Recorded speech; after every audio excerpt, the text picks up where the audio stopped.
What's up, everybody? Colton Tackett on Sonic and OKQ for next 2020 here. Oh, 2021, sorry. Colton Tackett on Sonic and OKQ for next 2021 here.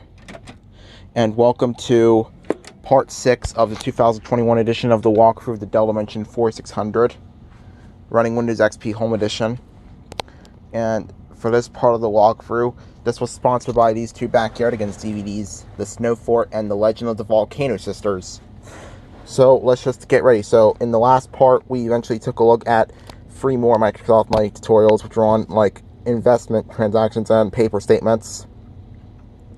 So we'll take a look at the categorizing transactions and reducing debt tutorials on Microsoft Money. So just turn the volume up so we can like try to hear the startup, and let's log in.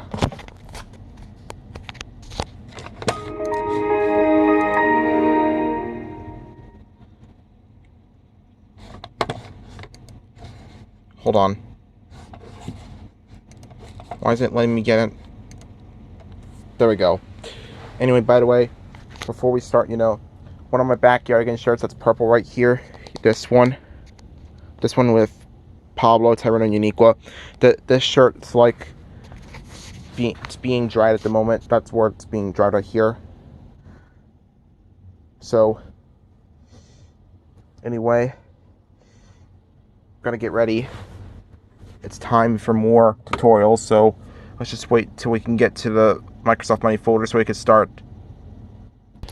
Okay, so we finally made it to the Microsoft Money folder. Also, I turned off the lights too, just in case. So now it's time to get ready to take a look at the Reduce Your Debt tutorial on Microsoft Money, and that file is 14RD. So let's go into that tutorial.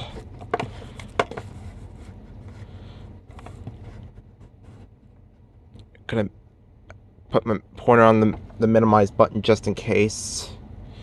Gotta wait for the window to load. Let's just hope stuff like that doesn't get like long to wait. So I don't know what's taking it so long for the computer to load it. So I'll be right back until it's all loaded. So once again, I'll be right back. Okay, I'm back. I just had to let the computer think for a moment because I was busy like trying to take care of the laundry. So now we're back. So finally got the Microsoft Money Reduce Your Debt tutorial. So let's begin. Here we go.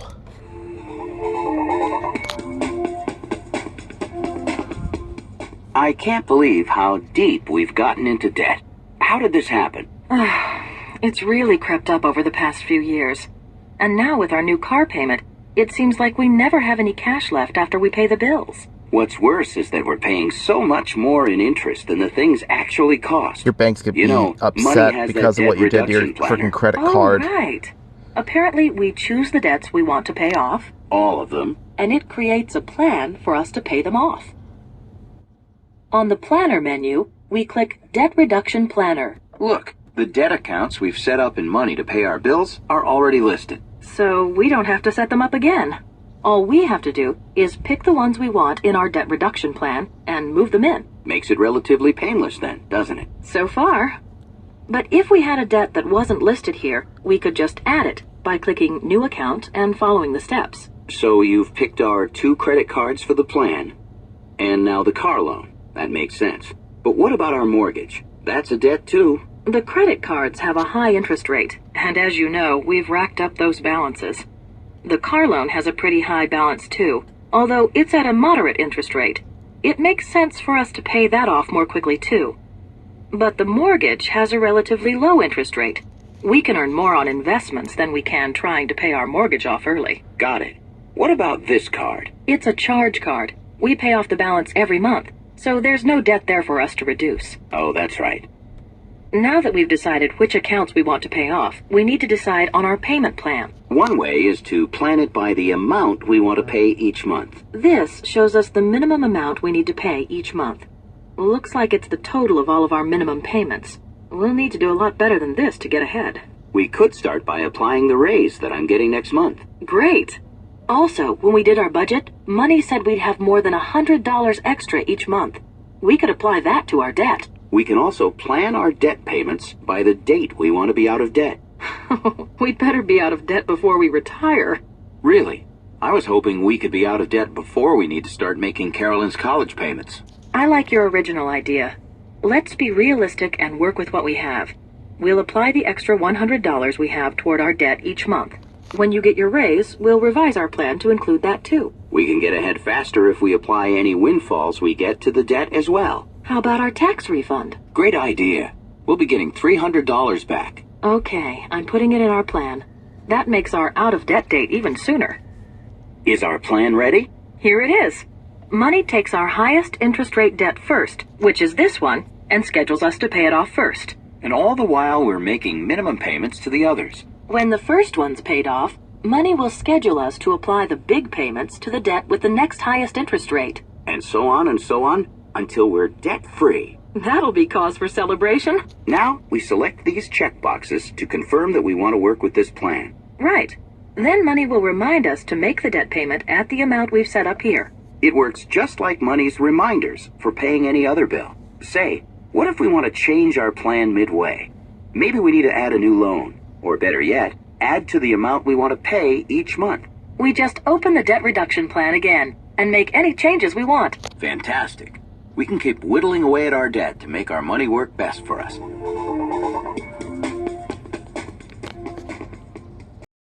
But before moving on to the next Microsoft Money tutorial, Categorize Transactions, I just want to say sorry if the video can get out of sync in some parts. Sometimes the video gets out of sync, sometimes I don't know why, but it happens, it really does. Also, another thing is, I don't know what to say, but let's just start anyway, let's go. Also, there's more space in the phone, of course. Amy, I'm learning more about entering transactions in Microsoft Money. But what should I put under category? Can I just leave it blank? You can, but then you're not taking advantage of some of the benefits money can provide. With categories, we can track our income and expenses, so we'll know where all our money's going. Using categories will also help us at tax time and when we budget. So this is where I tell money what the transaction was for. Right.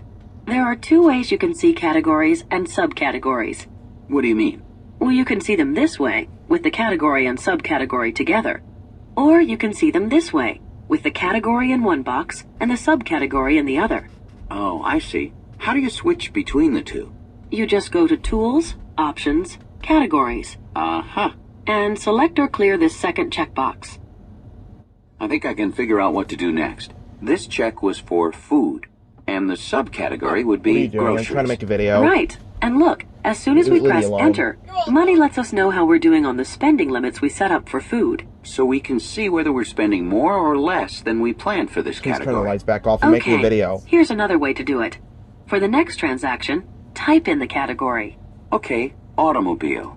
A-U. Hey, it filled in the rest for me. Tricky, huh? Now type a colon and then the subcategory. How about gasoline? It filled it in again. Yep. Now the next one is for our monthly house cleaning bill.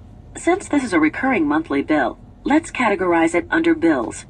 And even though house cleaning is not on the list of standard subcategories, we can add it ourselves. This means we can customize the categories for anything we need. Now you just press Enter. And money helps me create the new category. This wizard makes it easy. Let's check it out.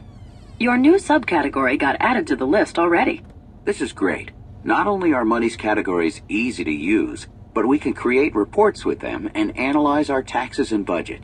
This will really help us see what's going on with our personal finances.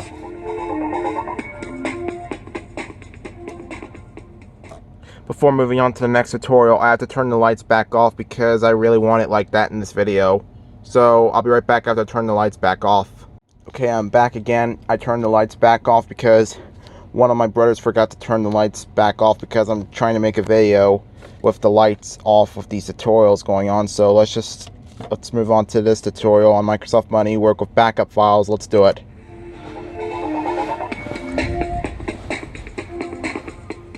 Look, I'm trying to exit from Microsoft Money, and it's asking if I want to make a backup. Is this the same thing as saving our file? No. Our money file is actually saved automatically whenever we enter a transaction.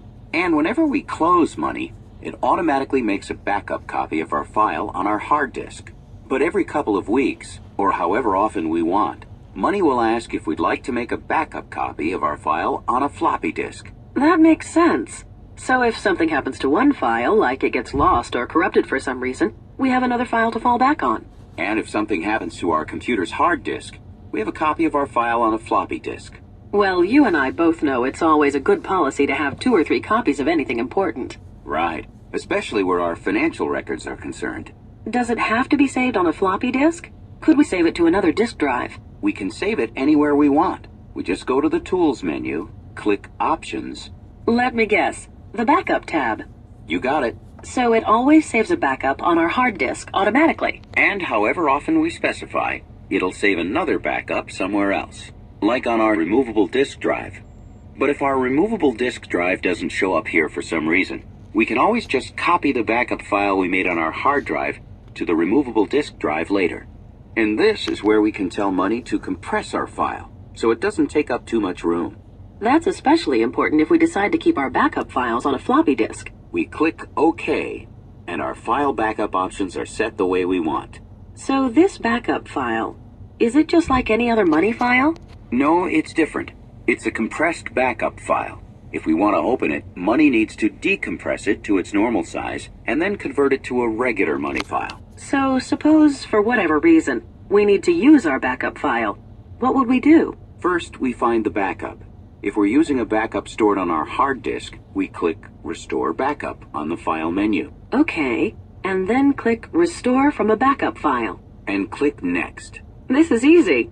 It shows us where our backup file is and the last time it was changed. We can look at all the information to make sure it's the right file. Here are the file names, the date, and the size. And if we want a different backup file, like the one from our floppy disk, I bet we click Open a different backup file. Right. Money searches our computer for any other backup files. How does Money recognize a backup file? By the file name extension. A regular Money file has 3 letters after its name, MNY. The file name extension for a Money backup file is MBF. So when Money finds all our backup files, we just pick the one we want. And then click Restore. We confirm the location where we want the file to go, as well as the file name we want it to have. This file name needs to be unique, so we don't accidentally overwrite another backup, or overwrite the Money file itself. Money converts the backup to a regular file. So it's changing the MBF file to an MNY file. And it opens it up for us. We can check to make sure the file has the information we need. If it doesn't, we can restore a different backup. Here's another question. Since we just bought a new computer, we now have 2. One for you and one for me. But our Money file is on the old computer. What if we decide we want to move it to the new one? We can just save the backup file on a floppy disk. We can then copy from the disk onto the new computer. But a floppy disk only holds 1.44 megabytes. What if the file is bigger than that? Our Money file grows larger as we add more and more transactions. Couldn't it become as big as 6 megabytes or more? We don't have to worry about it. Money knows to break up the file to fit onto multiple floppy disks. Oh, then when we restore the file on our new computer, it puts the file back together. But we need to be sure to keep our copies straight, so we don't mix up our actual Money file. It's easy to manage our Money files when we need to. I agree. And with backup files, we can be sure that our information in Money is safe and secure. That's right. And now, the final Microsoft Money tutorial, Bank Online with Money.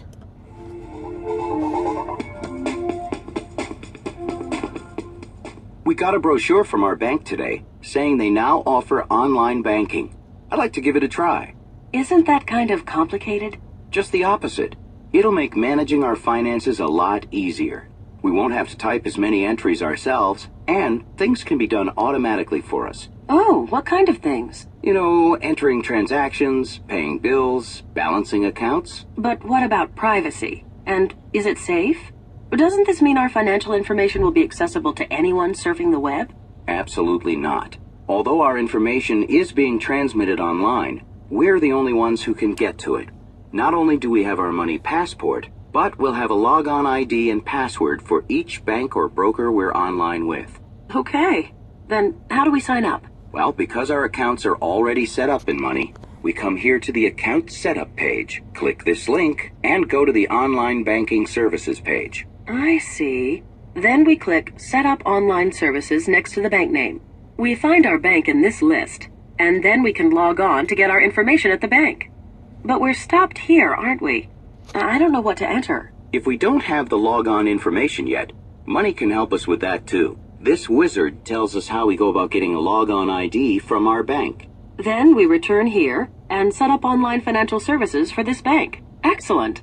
Money downloads the information on all our accounts with this bank into our Money file. It's very convenient, especially since we have a checking and savings account with them. So this sets up online services for both accounts at once. And if some of these accounts aren't created in Money yet, Money will create them for us if we like. This is so easy. We barely have to lift a finger.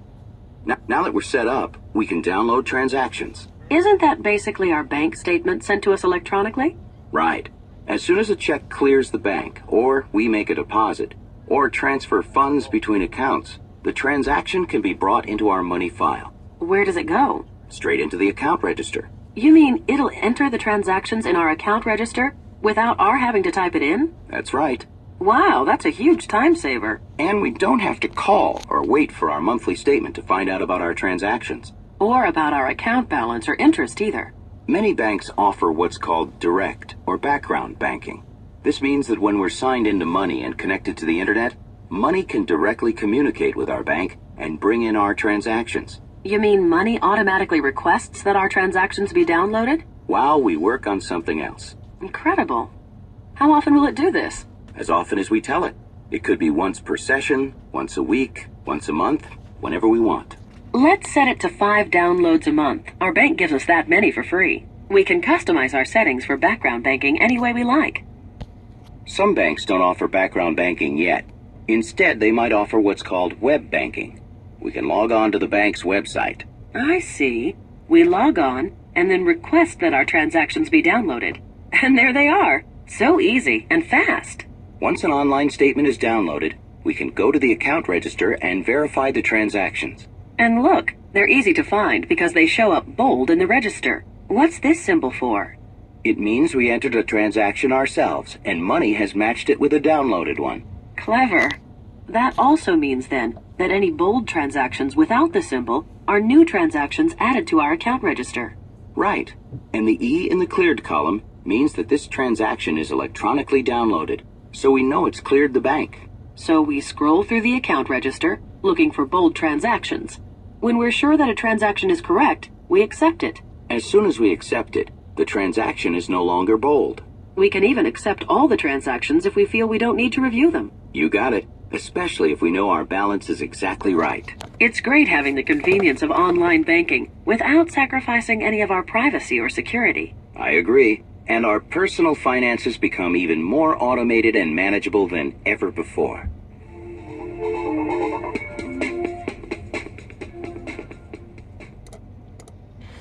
That's going to do it for all the Microsoft Money tutorials. So yeah, that's everything. Let's turn the light back on. Oh, and I'm very, very sorry if the light turned back on while I was playing that one tutorial again. My dad came into the basement. He was going to get something. So yeah, we got that all taken care of. But anyway, yeah. But anyway, my phone has a low battery now. It's at like 13%. So I gotta finish this video quickly before the battery dies. So we're gonna have to turn off the computer right now because I need to turn off sequence in the video. So that's about it for part 6 of the 2021 edition of the Dell Dimension 4600 running Windows XP Home Edition walkthrough. Stay tuned next time for part 7. Maybe in the next part we'll probably do like it'll probably be something important. Maybe like the Super Collapse 3 game or something. I don't know yet, but I just hope so. But see you guys in the next part. This is Colton Tackett on Sonic and OKKO for Fanatics 2021 signing off. Peace out, everybody. See you in the next video.